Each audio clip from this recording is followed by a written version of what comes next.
ভারতের পশ্চিমবঙ্গের ২০২১ সালে এক নারীকে লাঞ্ছিত করার ভিডিওকে বাংলাদেশের অন্তর্বর্তী সরকারের সময়ের ঘটনা বলে বিভ্রান্তি সৃষ্টির অপচেষ্টা চলছে।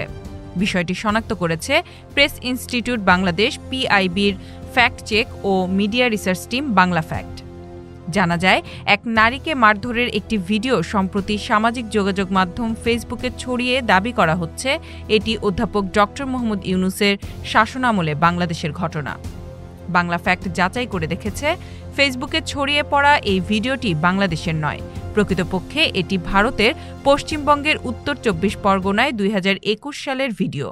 আলোচিত দাবিটি যাচাইয়ে ভিডিওটির কিছু কি ফ্রেম রিভার্স ইমেজ সার্চ করলে ভারতীয় গণমাধ্যম দ্য ইন্ডিয়ান এক্সপ্রেসের ওয়েবসাইটে ২০২৪ সালের ৯ জুলাই প্রকাশিত একটি প্রতিবেদনে ব্যবহৃত ছবির সঙ্গে ছড়িয়ে পড়া ভিডিওটির দৃশ্যের মিল পাওয়া যায়। ওই প্রতিবেদনে বলা হয়, উত্তর ২৪ পরগনা জেলার কামারহাটি এলাকায় একটি ক্লাবের ভেতরে তৃণমূল কংগ্রেসের এক নেতার সহযোগীরা ওই নারীকে লাঞ্ছিত করে। পরে ঘটনাটির ভিডিও প্রকাশিত হয়। পশ্চিমবঙ্গ পুলিশ সূত্রে গণমাধ্যমটি জানিয়েছে, ঘটনাটি ২০২১ সালের ফেব্রুয়ারিতে আড়িয়াদহ তালতলা স্পোর্টিং ক্লাবে ঘটেছিল এবং সে সময়ে এই ঘটনায় জড়িত দুজনকে গ্রেফতার করা হয়।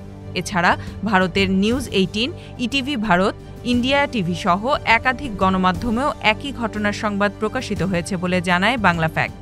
কিন্তু ঘটনাটি অধ্যাপক ডক্টর মোহাম্মদ ইউনূসের শাসনামলে বাংলাদেশের বলে ইন্টারনেটে প্রচার করা হচ্ছে, যা অত্যন্ত বিভ্রান্তিকর। Z news, Dhaka.